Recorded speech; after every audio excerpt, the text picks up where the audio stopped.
Greetings, my fellow freedom-loving sovereign thinkers. Thank you for tuning in to LL3 Podcast. My name is Craig, transmitting from the beautiful swampy mangroves of South Florida. And today's date is Friday, December 4th, 2020. Yeah, I'm not going to do enough of the little rant, but I'll just make one statement for sure. I posted on Facebook about the whole videotape of hidden ballads, and what was it? One of those stupid-ass fact-checkers was saying, oh, it's not suspicious. They're going to tell me how to think, not to question, and say, sit down, shut up. This is how we're going to tell you how it's going to be done for your own good. You know what? Use my penile microphone next time if we meet. Don't worry, it's not sexual harassment either. Well, enough of that small talk. I'm going to be reading an old article, which I was browsing through my social media sites. You find me on Facebook, Twitter, and all that. Just the search engine, Loki Luck, number 3. The number 3 or Roman numeral 3, you'll find me. And I'm in the multiple sites right now. But here's the thing I'm going to talk about. This came out actually Thursday, the 26th, Thanksgiving Day. Good grief, like over a week ago. But I had to talk about this. It's here. Governor Wolf vetoes Pennsylvania's right to self-defense. Okay, so here's what he has to say.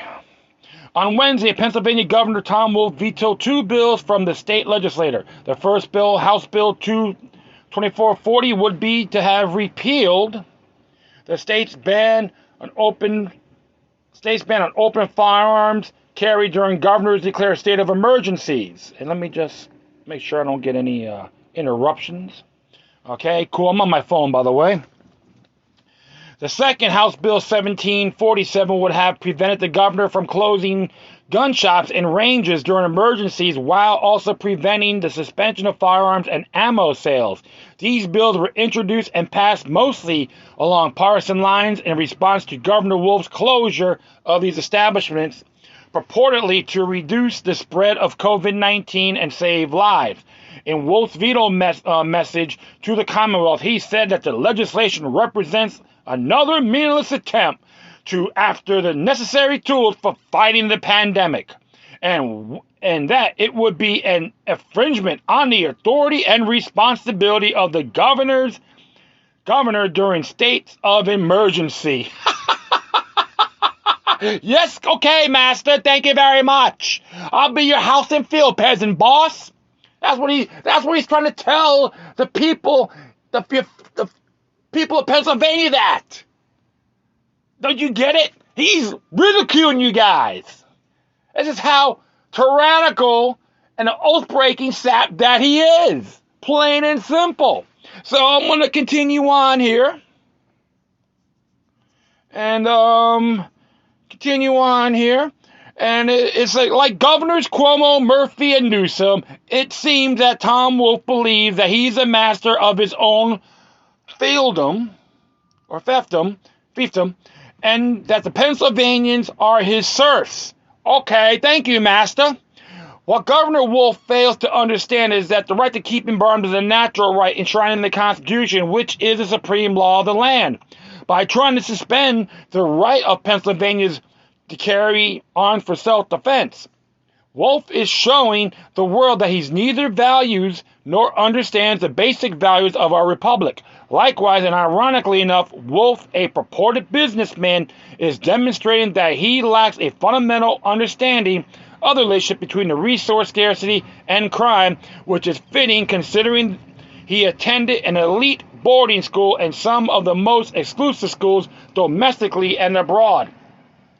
After all, how can someone who's never worked in a convenience store and delivered packages understand the risk posed by people willing to do violence to put food on their tables?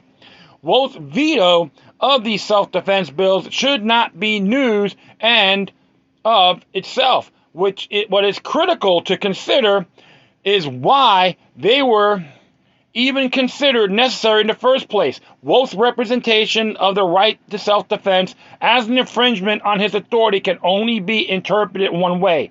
The state, and only the state, should be able to use deadly force, at least during emergencies.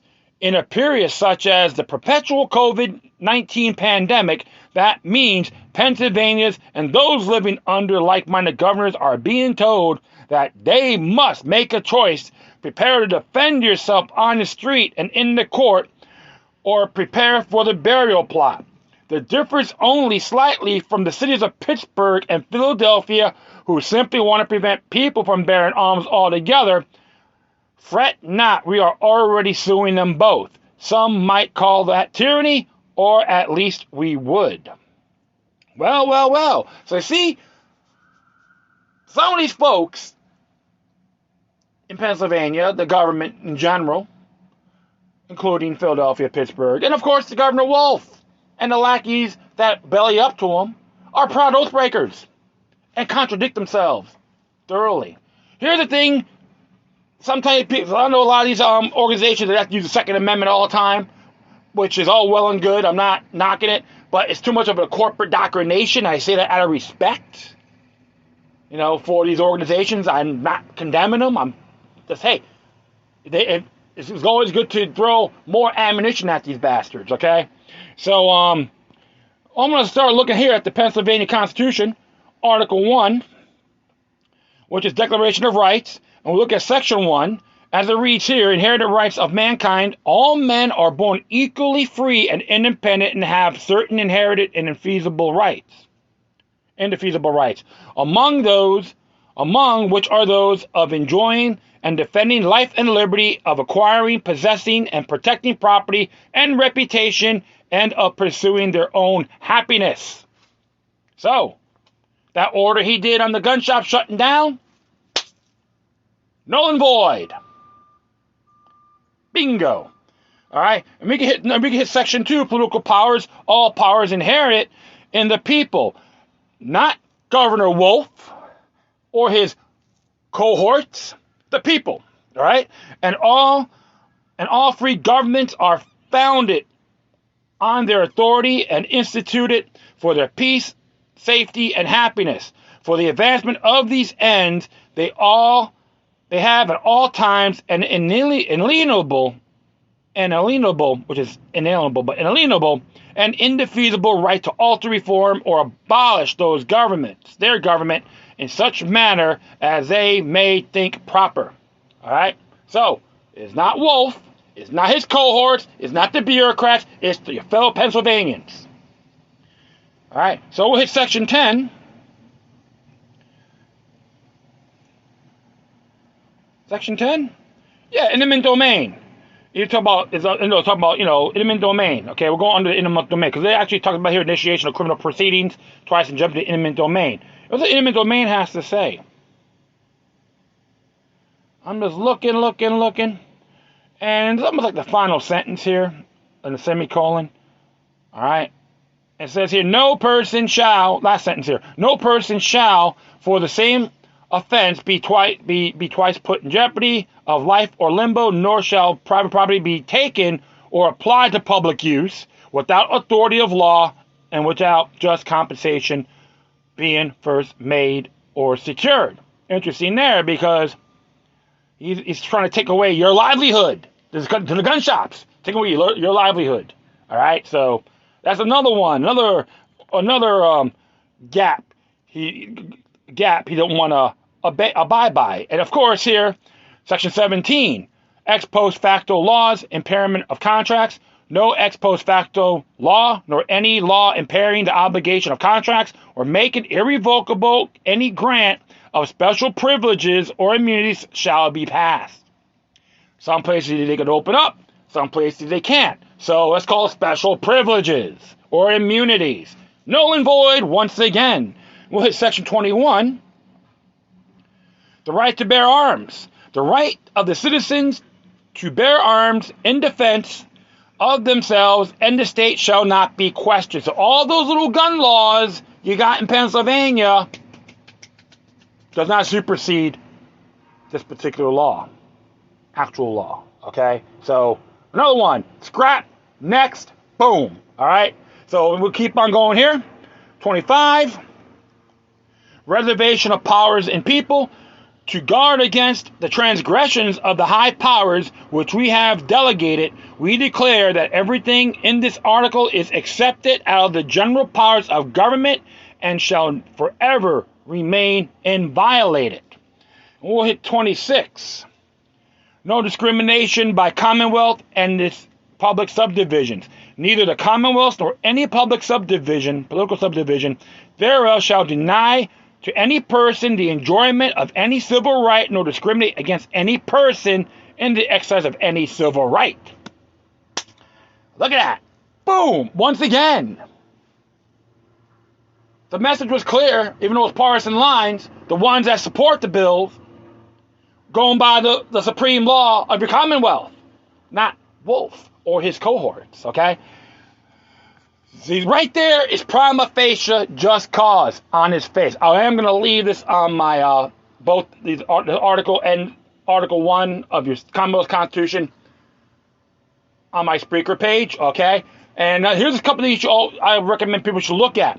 You should look up USA Patriot Act resolutions, okay? In these municipalities in Pennsylvania, Berks County, Erie, Lansdowne, Philadelphia, Pittsburgh, and Reading.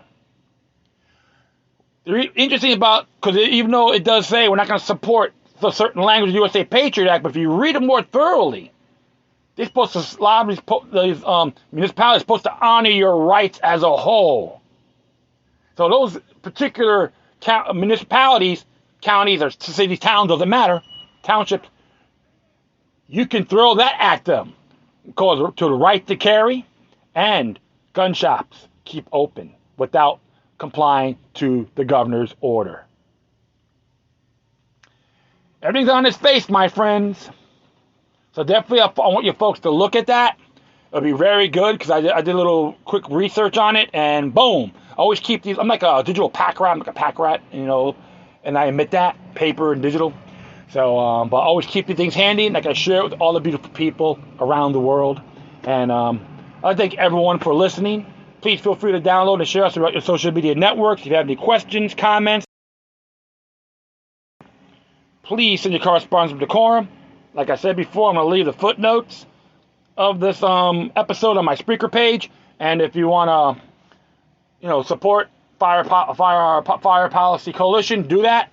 There's a link for that on that website, on that one page. And plus, if you want to contact me, you can hit me at LokiLuck3@gmail.com or LokiLuck03@protonmail.com. If you want to throw some donations at me, that'd be great. You can hit me at paypal.me/LokiLuck3. Once again, thank you for your time. Plus, always remember that demoniac resistance is healthy for the soul and can liberate humanity. Until next time, take care of yourselves. Keep on spreading the love, and may your guardian spirits be with you.